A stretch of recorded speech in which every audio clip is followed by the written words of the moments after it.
আইনমন্ত্রীকে দ্রুত পদত্যাগ করিয়ে তারকে বিচারের আওতায় আনা উচিত। তারা অনেকগুলা ডিম নিক্ষেপ করে, আমাদের অনেক ভাই এখানে আহত হয়েছেন।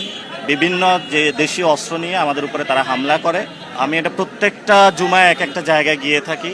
তো আমরা মসজিদ থেকে যখনই বের হয়েছি, বের হওয়ার পরে আইনমন্ত্রী আসাদুজ্জামানের সন্ত্রাসী বাহিনী এখানে যে নেতৃত্ব দিয়ে থাকে আব্দুল মজিদ, চাঁদাবাদ সন্ত্রাসের জনক, এবং এখানে ইসলামী বিশ্ববিদ্যালয়ের ছাত্র দল এর যিনি সভাপতি আছেন তার নেতৃত্বে হকি স্টিক, বিভিন্ন যে দেশীয় অস্ত্র নিয়ে আমাদের উপরে তারা হামলা করে। আমাদের জায়গা থেকে আমরা শান্তি শৃঙ্খলা বজায় রেখেছি এবং আমাদের অনেকের ফোন, ক্যামেরা থেকে শুরু করে মানি ব্যাগ তারা সেখানে আমাদের ছিনতাই করে নিয়ে যায় তারা, এবং তারা অনেকগুলা ডিম নিক্ষেপ করে। আমাদের অনেক ভাই এখানে আহত হয়েছেন হকি স্টিকের আঘাতে। তো আমরা এটা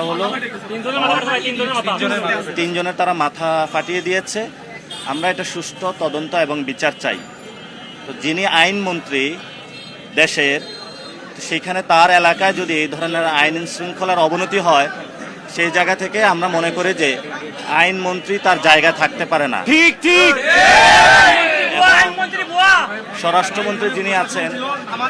স্বরাষ্ট্রমন্ত্রী যিনি আছেন ওনার দেশের আইন শৃঙ্খলা অবনতি হওয়ায় ওনারা পদত্যাগ করা উচিত এবং আইনমন্ত্রীকে দ্রুত পদত্যাগ করিয়ে তারকে বিচারের আওতায় আনা উচিত। আইনমন্ত্রী যখন একজন সন্ত্রাসী হন, তার হাতে বাংলাদেশের আইন নিরাপদ না। ওনার হাত দিয়ে জুলাই সংস্কারের যে আমাদের আইনগুলা হয়েছিল, সেগুলা কিন্তু প্রত্যেকটা আইন রহিত করা হয়েছে তার হাত দিয়েই।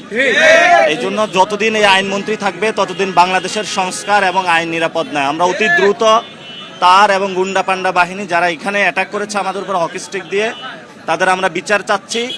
স্বরাষ্ট্রমন্ত্রী হয়তো এটা বিচার করবেন, অথবা আমরা ঢাকা স্বরাষ্ট্রমন্ত্রীকে ঘেরাও দিব। এটার আমরা বিচার নিয়ে ছাড়বো ইনশাআল্লাহ।